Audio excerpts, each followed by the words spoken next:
ಈ ದೇಶದ 80% ಜನ ಬುದ್ಧ, ಬಸವ, ದಾಸರು, ಸಂತರು, ಕುವೆಂಪುರವರು, ಪೆರಿಯಾರವರು, ಕಬೀರದಾಸರು, ಕನಕದಾಸರು, ಮೀರಾತಾಯಿಯರು ಇಂಥ ಮಹಾನ್ ಕ್ಷೇತ್ರಗಳ ಈ ಅವೈದಿಕ ಮಾರ್ಗದಲ್ಲಿ ಸಾಗೋರದೇವು ನಾವೆಲ್ಲರೂ.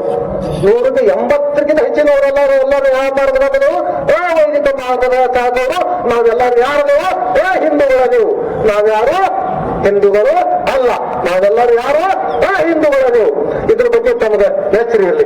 ತಾವು ಒತ್ತಾಯದಿಂದ ಮತ್ತೆ ನಮ್ಮ ಮೇಲೆ ಏನ್ ಮಾಡತ್ತೀರಿ? ಆ ವೈದಿಕತೆಯನ್ನು ತಂದು ಹೇರುವುದಕ್ಕೆ ಮಾಡ್ರಿ. ವೈದಿಕತೆಯನ್ನು ತಂದು ಹೇರುವ ಕುತಂತ್ರದ ಒಂದು ಭಾಗ ಈ ಅಮಿತ್ ಶಾಜಿಯವರ ಮಾತ. ವೈದಿಕತೆ ತಂದ್ರೆ ಏನ್ ಗೊತ್ತೈತಂದ್ರೆ ಕರ್ಮ ಸಿದ್ಧಾಂತ, ಮೌಢ್ಯತೆ, ಕಂದಾಚಾರ, ಮೂಢನಂಬಿಕೆ, ಅಜ್ಞಾನಗಳ ತೂಕ ಐತಿ.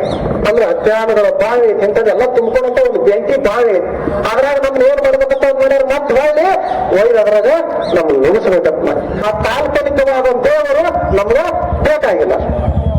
ಕಳ್ಳತನ ಮಾಡಿದವರು, ಕಳ್ಳತನ ಮಾಡುವವರು, ಕುತಂತ್ರಿಗಳು, ಸಮಾಜವನ್ನು ಸಮ ಸಮಾಜವನ್ನು ಒತ್ತದಿರುವವರು, ಸ್ತ್ರೀ ಸ್ವಾತಂತ್ರ್ಯಕ್ಕೆ ಮಾರಕವಾದವರು, ಜ್ಞಾನಿಗಳು ತಪಸ್ವಿಗಳನ್ನು ಕೊಂದವರು ಮುಂತಾದ ರಾಕ್ಷಸೀಯ ಗುಣವುಳ್ಳ ಆರ್ಯ ಪರಂಪರೆಯವರನ್ನು ತಾವು ದೇವರು ಅಂತ ಹೇಳಾಗ್ತದೆ. ಅದಕ್ಕೆ ನಮಗೆ ಅವ್ರು ಯಾರು ದೇವರಲ್ಲ. ನಮಗೆ ಸ್ವರ್ಗ ನರಕದ ಭಯ ತೋರ್ಸಾಕ್ತಿರಿ. ಮತ್ತದ್ರ ಮುಂದುವರೆದ ದಾರ ಏನ್ ಹಾಕ್ತಿರಿ? ನಮ್ಗೆ ಸ್ವರ್ಗ ಸಿಗ್ತೈತಿ, ನರಕ ಸಿಗ್ತೈತಿ. ಸ್ವರ್ಗ ನರಕದ ಭಯ ತೋರ್ಸಾಕ್ತಿರಿ ಅಂದ್ರೆ ನೀವು ಮತ್ತೆ ನಮ್ಮ ಮ್ಯಾಲೆ ಏನ್ ಮಾಡತ್ತೀರಿ? ಆ ಕರ್ಮ ಸಿದ್ಧಾಂತವನ್ನು ತಂದು ಹೇರಬೇಕಪ್ಪ ಮಾಡ್ರಿ. ಹೇಳುವ ಆ ಸ್ವರ್ಗ ನಮ್ಗೆ ಬೇಕಾಗಿಲ್ಲ. ನಮಗ ಬಸವ ತಂದೆಗಳು ಒಂದು ಕಡೆ ಹೇಳ್ತಾರೆ, ನಮ್ಗೆ ಸ್ವರ್ಗ ಎಲ್ಲೈತಿ? ದೇವಲೋಕ ಮರ್ತ್ಯಲೋಕ ಎಂಬುದು ಬೇರೆಲ್ಲ ಕಾಣಿರು. ಸತ್ಯವ ನುಡಿಯುವುದೇ ದೇವಲೋಕ, ನಿತ್ಯವ ನುಡಿಯುವುದೇ ಮರ್ತ್ಯಲೋಕ. ಆಚಾರವೇ ಸ್ವರ್ಗ, ಅನಾಚಾರವೇ ನರಕ. ಕೂಡಲ ಸಂಗಮ ದೇವ, ಇದಕ್ಕೆ ನೀವೇ ಪ್ರಮಾಣ. ಕಾಲ್ಪನಿಕ ದೇವರುಗಳು ಎಂಬಂತ ಈ ವರ ಶಾಪಗಳಿಂದ ಮುಂದೆ ಹಿಂದೆ ಬರಬೇಕಾಗಿತ್ತು. ನೀವೆಲ್ಲರೂ ಹಿಂದೆ ಸರಿಬೇಕಾಗಿತ್ತು. ನಾನು ನಮ್ಮ ಮಠಕ್ಕೆ ಬಂದಿದ್ದು 2 ವರ್ಷದಿಂದ ಬಂದಿದ್ರು. ಒಂದು 15 ಹುಡುಗರು ಕೂಡ ಬಂದ್ರು. ಬಂದು ಏನ್ ಹೇಳಿದ್ರು? ಅಪ್ಪರೇ ಇದು ಪಟ್ಟಿ ಕೊಡ್ರಿ, ಪಟ್ಟಿ ಕೊಡ್ರಿ. ಎದಕ್ಕಪ್ಪ ಏನ್ ಪಟ್ಟಿ? ಇಲ್ಲ ನಾವು ಹಿಂಗ ಗಣಪತಿ ಕುಂದಿರ್ಸೇವು. ಮತ್ತೆ ಅಲ್ವ ನಮ್ಮ ಒಣಗೆ ಆಗ್ತೇವೆ ಗಣಪತಿ ಜನ ನಮ್ಮ ಒಣಗೆ ಯಾಕೆ ಕುಂದಿರ್ಸಾಕತ್ತೀರಿ? ಇಲ್ರಿ ಅಲ್ವ ಹಿಂದಕ್ಕೆ ಯಾರು ಕುಂದಿರ್ಸಿಲ್ಲ ನಮ್ಮವ್ರ ತಿಳುವಳಿಕೆ ಬಗ್ಗೆ. ನೀವ್ ಯಾಕೆ ಕುಂದಿರ್ಸಾಕ್ತೀರಿ? ಹೋಗಿ ಎಲ್ಲ ಸಾರಿ ಕಲ್ತು ಹೋದ ನಾವು ಅಲ್ಲ. ಇಲ್ರಿ ಅದೆಲ್ಲ ಹೋದ್ರಿ ನಮ್ಮ ಹೊಟ್ಟೆ ಪಟ್ಟಿ ಕೊಡ್ತೀನಿ ಹೋದ. ನಾನು ನನ್ನಂತಕ್ಕೆ ಏನಂತಕ್ಕೆ ಎಲ್ಲ ನೀವು ಸಮಾಜ ಕೊಟ್ಟಿದ್ದ ನಂತ ನಿಮಗೆ ಕೊಡ್ತೀನಿ. ಅಲ್ಲೇ ಕುಂದಿರ್ಸಿರಿಪ್ಪ. ಮತ್ತೆ ಏನ್ ಮಾಡ್ಬೇಕಾಯ್ತು? ಅಲ್ಲಿ ಏನ್ ಮಾಡ್ರಿ? ಅಂಬೇಡ್ಕರ್ ತಂದೆಗಳ ಒಂದು ಪುತ್ಥಳಿಯನ್ನು ಕುಂದಿರ್ಸ್ರಿ. ಪುತ್ಥಳಿಯನ್ನು ಕುಂದಿರ್ಸಿ ನೀವ್ ಏನ್ ಮಾಡ್ರಿ? 1 ತಿಂಗಳವರೆಗೂ ಪ್ರತಿ ಒಬ್ಬರಿಗೆ ನೇಮಿಸಿದ್ರಿ ನೇಮಿಸ್ರಿ.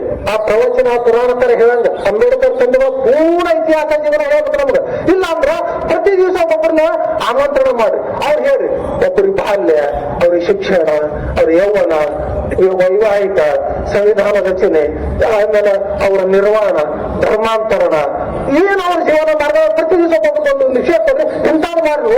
ಇದನ್ನ ಬಿಟ್ಟು ಮತ್ತೆ ಅದ್ರ ಕುಂದಿರ್ಸಾಕ್ತಿರೋ, ಅದ್ರ ಕುಂದಿರ್ಸಿದ್ರೆ ನಾವು ಏನಾಗ್ತೇವೆ? ಮತ್ತೆ ನಾವು ಶುದ್ಧ ಹಾಕ್ತೇವೆ, ನಾವು ಮತ್ತೆ ಅಸ್ಪೃಶ್ಯರಾಗ್ತೇವೆ ಅಂತ ಹೇಳಿದ್ರೆ ಕೇಳಿಲ್ಲ. ಹುಡುಗರು ಬಹಳ ಒತ್ತಾಯ ಮಾಡಿದ್ರು. ಇಲ್ರಿ ದಾಸೋಹ ಮಾಡ್ತಿದ್ರು, ಆದ್ರೂ ಒತ್ತಾಯ ಮಾಡಿಕೊಟ್ಟೆ. ಅದಕ್ಕೆ ನಾ ಈ ಮಾತನ್ನು ಬಹಳ ಪ್ರಜ್ಞಾಪೂರ್ವಕವಾಗಿ ಹೇಳ್ತೀನಿ. ನೀವೆಲ್ಲ ಏನಾಗತ್ತೀರಿ ಗೊತ್ತೈತೇನ?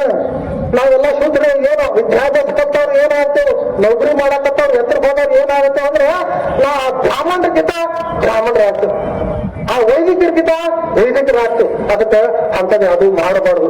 ನಮ್ಗೆ ಬದುಕನ್ನು ಕೊಟ್ಟಂತ ಅಂಬೇಡ್ಕರ್ ತಂದೆಗಳ ಜೀವನ ಸಿದ್ಧಾಂತ ಅದನ್ನ ನಾವು ಮುಂದುವರಿಸ್ಕೊಂಡು ಹೋಗ್ಬೇಕು.